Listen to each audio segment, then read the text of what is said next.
এই কবরের ভিতরে মানুষ অসহায় থাকে, চিৎকার করে, আওয়াজ দেয়, সবাইকে ডাকতে থাকে, তার পরিবার আহার বর্গদেরকে ডাকতে থাকে, কিন্তু তার ডাকে কেউ সাড়া দেয় না।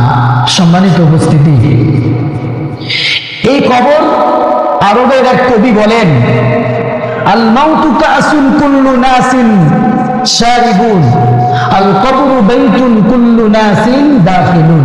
আরবের এক কবি বলেন, আল মাউতু কাসুন, মৃত্যু হলো এমন এক পানপাত্র, কুল্লু নাসিন শারিবুন, যেই পানপাত্রে সবাই পানি পান করবে। আল কবরু বাইতুন, আর কবর হলো এমন একটা বাড়ি, কুল্লু নাসিন দাখিলুন, প্রত্যেকটা মানুষ তার ভিতরে প্রবেশ করবে। কবর এমন একটা বাড়ি, ওই বাড়িতে পৃথিবীর বুকে যত মানুষ আছে সকল মানুষকেই প্রবেশ করতে হবে, ঠিক কিনা বলেন? সেই বাড়ির প্রবেশ দ্বার দিয়ে সবাইকেই ঢুকতে হবে, সবাইকেই যাইতে হবে সেই জায়গায়। যারা সৎকর্মশীল হবে তাদের জন্যই কবর হবে আনন্দময় এবং শান্তিময় জায়গা, আর যারা অসৎকর্মী হবে তাদের জন্য এই কবর হবে অন্ধকার এবং কঠিন শাস্তির গহ্বর। এই জন্য নবী করিম সাল্লাল্লাহু আলাইহি ওয়াসাল্লাম তিনি বলেন, ইন্নাল কবরা আউয়ালু মানাজিলিল আখিরাহ, নিশ্চয় কবর হলো আখিরাতের প্রথম ঘাঁটি।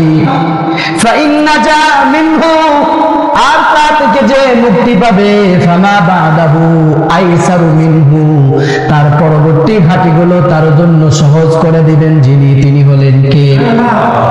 ওয়া ইল্লাম ইয়ানজু, আর যদি তা থেকে মুক্তি না পাই, ফামা বাদাহু আসাদ্দু মিনহু, এবং তার পরবর্তী যত ঘাঁটিগুলো থাকবে সব ঘাঁটিগুলো কঠিন করে দিবেন যিনি, তিনি হলেন কে?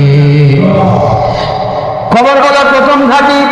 এই ঘাঁটি থেকে যদি আমরা মুক্তি পেয়ে যাই, তাহলে আমাদের পরবর্তী যত স্তর থাকবে, পরবর্তী যত ধাপ থাকবে, এই সমস্ত ধাপগুলো সহজ হয়ে যাবে। আর যদি কবরের ঘাঁটি থেকে যদি আমরা মুক্তি না পাই, এখানেই যদি আমরা ধরা খেয়ে যাই, তাহলে আমাদের জন্য পরবর্তী ঘাঁটিগুলো কঠিন হয়ে যাবে। উসমান রাদিয়াল্লাহু তাআলা আনহু, আল্লাহর নবীর একজন জলিলুল কদর সাহাবী, জুন্নুরাইন, নবী করিম সাল্লাল্লাহু আলাইহি ওয়াসাল্লামের তিনি জামাতা। কবর দেখতেন, তিনি অঝরে কান্না করতেন, তিনার চোখ দিয়ে অশ্রু ঝরে দাড়ি মুবারক ভিজে যাইত। উসমান ইবনে আফফান রাদিয়াল্লাহু তাআলা আনহুকে মানুষেরা তখন জিজ্ঞাসা করত, আপনার কাছে যখন জাহান্নাম এবং জান্নাতের আলোচনা করা হয়, আপনি এই পরিমাণ কান্না করেন না যেই পরিমাণ আপনি কবর দেখলে আপনি কান্না করেন। উসমান ইবনে আফফান রাদিয়াল্লাহু তাআলা আনহু তিনি উত্তরে বলেন, তোমরা কি জানো না, নবীজি বলেছেন কবর হলো প্রথম ঘাঁটি। যে ব্যক্তি এই প্রথম ঘাঁটি থেকে মুক্তি পেয়ে যাবে, তার পরবর্তী ঘাঁটিগুলো তার জন্য সহজ হয়ে যাবে। আর যদি প্রথম ঘাঁটি থেকে মুক্তি না পাই, তাহলে আখিরাতের আরো যত ধাপ আছে এই ধাপগুলো তার জন্য কঠিন করে দিবেন যিনি, তিনি হলেন কে? উসমান রাদিয়াল্লাহু তাআলা তিনি আরো বলেন, মা রাআইতু মানজারান কাত্তু ওয়াল ইল্লা ওয়াল কবরু আফযাহু মিনহু। উসমান রাদিয়াল্লাহু তাআলা তিনি বলেন, মা রাআইতু মানজারান কাত্তু, আমি এমন কোন দৃশ্য কখনোই দেখি নাই, ইল্লা ওয়াল কবরু আফযাহু মিনহু, কবরের থেকে ভয়ঙ্কর ভয়ানক কঠিন দৃশ্য আমি কখনো দেখি না। আল্লাহু আকবার বলেন। প্রিয় ভাইরা আমার, নবীজি সাল্লাল্লাহু আলাইহি ওয়াসাল্লাম তিনি আরো বলেন, ইন্নামাল কবরু রাউদাতুম মিন রিয়াজিল জান্নাহ, কবর হলো জান্নাতের বাগান সমূহের ভিতর থেকে একটি বাগান। আও হুফরাতুম মিন হুফারিন নার, অথবা কবর হলো জাহান্নামের গর্ত সমূহের ভিতর থেকে একটি গর্ত। এই কবর কারোর জন্য জান্নাতের বাগান হবে, কারোর জন্য জাহান্নামের গহ্বর হবে। যারা সৎ কর্ম দায়িত্বশীল হবে যারা আল্লাহ তাআলার বিধান পালন করবে, আল্লাহ তাআলার দেওয়া হুকুম যারা পালন করবে, আল্লাহর দেওয়া পথ এবং মত অনুযায়ী যারা চলবে, তারা এই কবরের আযাব থেকে পরিত্রাণ পাবে। তাদের জন্য এই কবর রাউযাতুম মিন রিয়াজিল জান্নাহ হবে। আর যারা অসৎ কর্মী হবে, পাপাচারী হবে, আল্লাহ তাআলার বিধান লঙ্ঘন করবে, আল্লাহ তাআলার হুকুমের অবাধ্য করবে, আল্লাহর বিধানকে অমান্য করবে, তাদের জন্য এই কবর জাহান্নামের গহ্বর হবে, জাহান্নামের গর্ত হবে। প্রিয় ভাইরা আমার, এই জন্য নবী করিম সাল্লাল্লাহু আলাইহি ওয়াসাল্লাম তিনি সাহাবীদেরকে বলতেন, ও আমার সাহাবীরা, তোমরা কবরের আযাব থেকে আল্লাহর কাছে আশ্রয় পানা চাও, আশ্রয় চাও। সব সময় দোয়া করতে বলতেন। নবীজি বলতেন, তাআওয়াযু বিল্লাহি মিন আযাবিল কবরি। ও আমার সাহাবীরা, তোমরা আল্লাহ তাআলার কাছে কবরের আযাব থেকে আশ্রয় চাও, পানা চাও। এই কথা যিনি বলতেন তিনি হলেন মুহাম্মদ সাল্লাল্লাহু আলাইহি ওয়াসাল্লাম। একজন ব্যক্তিকে যখন কবরের ভিতরে রাখা হবে, কবরের ভিতরে নেককার ইমানদার ব্যক্তিকেও রাখা হবে, আবার পাপাচারী গুনাহগার ব্যক্তিকেও, কাফের বেঈমান মুশরিকদেরকেও কবরের ভিতরে রাখা হবে। নেককারদেরকেও কবরের ভিতরে প্রশ্ন করা হবে, কাফের বেঈমান মুশরিক পাপাচারীদেরকেও কবরে প্রশ্ন করা হবে। ঠিক কিনা?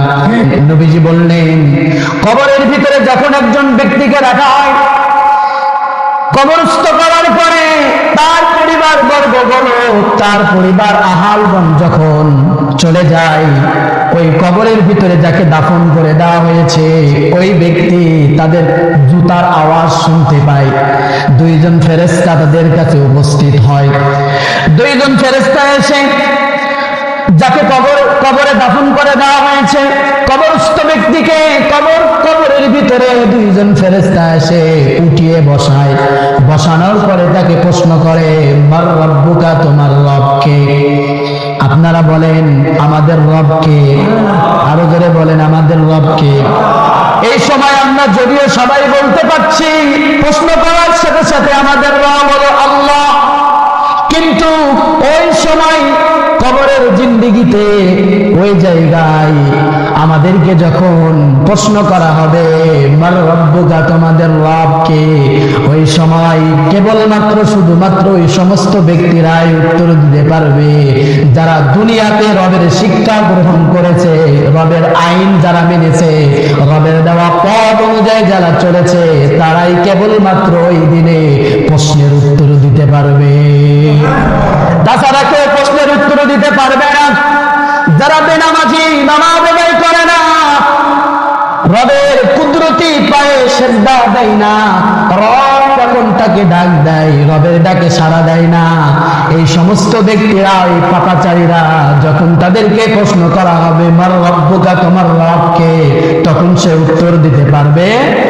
প্রিয় ভাইরা আমার, কারণ নামাজের ভিতরে রবের শিক্ষা আছে না নাই? নামাজের ভিতরে যখন সর্বপ্রথম আল্লাহু আকবার বলে একজন মুসল্লি দাঁড়ায়, আল্লাহু আকবারের ভিতরে রবের কথা আছে না নাই? আবার যখন রুকুতে যায় আল্লাহু আকবার বলে সেখানেও রবের কথা, সামি আল্লাহু লিমান হামিদা বলে যখন রুকু থেকে ওঠে সেখানেও রবের কথা, আবার আল্লাহু আকবার বলে যখন সিজদা যায় সেখানেও রবের কথা, সিজদার ভিতরেও যখন বলে সুবহানা রাব্বিয়াল আ'লা সেখানেও রবের কথা আছে না নাই? সুতরাং বোঝা গেল যে ব্যক্তি পাঁচ ওয়াক্ত নামাজ আদায় করবে তারাই এই প্রশ্নের উত্তর দিতে পারবে। ঈমানদাররা প্রশ্নের উত্তর দিবে, পরহেজগারেরা প্রশ্নের উত্তর দিবে। যখন তাকে প্রশ্ন করা হবে মার রব্বুকা, তোমার রব কে, সাথে সাথে সে বলবে রব্বি আল্লাহ, আমার রব আল্লাহ। এই প্রশ্নের অ্যানসার দিতে পারবে। আর দ্বিতীয় নাম্বার থেকে প্রশ্ন করা হবে ওমা দীনুকা, তোমার দিন কি? সাথে সাথে ঈমানদার বান্দারা উত্তর দিয়ে বলবে দীনি আল ইসলাম, আমার দিন হলো ইসলাম। ইসলামের পর ইসলামের মত অনুযায়ী আমি চলেছিলাম, এই আদর্শকে আমি গ্রহণ করেছিলাম। 3 নম্বর প্রশ্ন যখন থেকে করা হবে, মা আযার রাজুলু আল্লাযী বুইসা ফীকুম, কোন কোন বর্ণনায় এইভাবে প্রশ্ন করা হবে, ওয়ামান নাবিয়ুকা, তোমার নবীকে। প্রশ্নের উত্তর সেই দিতে পারবে যে নবীর আদর্শ অনুযায়ী তার জীবনকে পরিচালিত করেছে। নবী করিম সাল্লাল্লাহু আলাইহি ওয়াসাল্লাম তিনি বলেন, এই 3টা প্রশ্নের উত্তর দেওয়ার সাথে সাথে ফায়ুনাদি মুনাদিন মিনাস সামাই, আসমান থেকে একজন ঘোষণাকারী ঘোষণা দিয়ে বলবে, ফাফরিশুহু মিনাল জান্নাহ, তার কবরে তার জন্য জান্নাতের বিছানাটা বিছায়া দাও।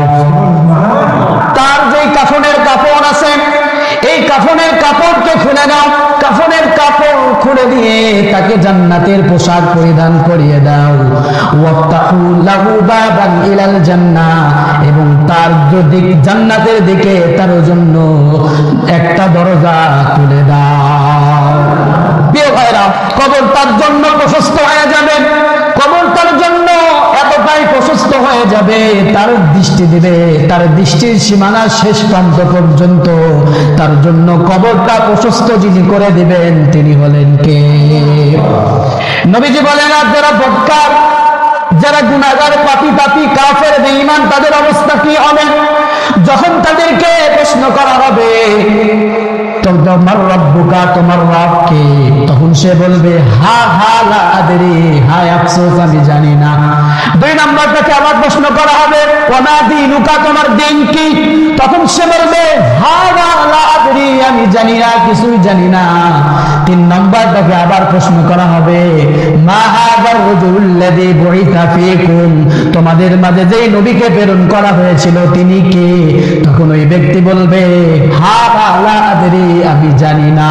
তখন ফায়ুনাদি মুনাদিন মিনাস সামাই, আসমান থেকে একজন ঘোষণাকারী ঘোষণা দিবেন, সে বলবে আন কাযাবা আবদি, আমার এই বান্দা মিথ্যা বলেছে। ফাফরিশুহু মিনান নারি, তার কবরে জাহান্নামের বিছানাটা বিছায়া দাও।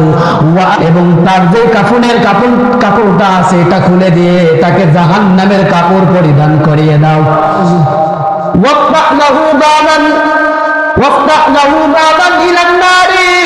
এবং জাহান্নামের দরজার দিকে তার কবরের একটা দরজা খুলে দাও, তার জন্য তার কবরে জাহান্নামের দরজাটা খুলে দাও। এই কথা যিনি বলবেন তিনি হলেন কে? প্রিয় ভাই, এবং তার জন্য ওই পাপী পাপীর জন্য কবরটাকে এমন ভাবে সংকীর্ণ করে দেওয়া হবে, নবীজি বলেন তার এক পার্শ্ব আরেক পার্শ্বকে এমন ভাবে চাপ দেবে, তার এক পার্শ্ব আরেক পার্শ্বের ভিতরে ঢুকে চূর্ণ বিচূর্ণ হয়ে যাবে। নাউযুবিল্লাহ। জি আরো বলেন, তার কবরে একজন ফেরেশতাকে পাঠানো হবে, যে ফেরেশতা হবে বধির, অন্ধ, কোনো কিছু দেখেও না, কোনো কিছু শ্রবণও করে না, এমন একজন ফেরেশতাকে পাঠানো হবে, এবং তার হাতে একটা বিশাল হাতুড়ি দেওয়া হবে। নবীজি বলেন এই হাতুড়ি দ্বারা যদি পাহাড়ের উপরে আঘাত করা হতো, নবীজি বলেন পুরা দুনিয়ার পাহাড়টা মাটিতে পরিণত হয়ে যেত। লাসরা তুরাবান, এই হাতুড়ি দ্বারা ওই কবরে যে ব্যক্তিকে রাখা হয়েছে, ওই পাপাচারীকে, ওই পাপী পাপীকে সেই দিন এইভাবে হাতুড়ি দ্বারা আঘাত করা হবে। নাউযুবিল্লাহ।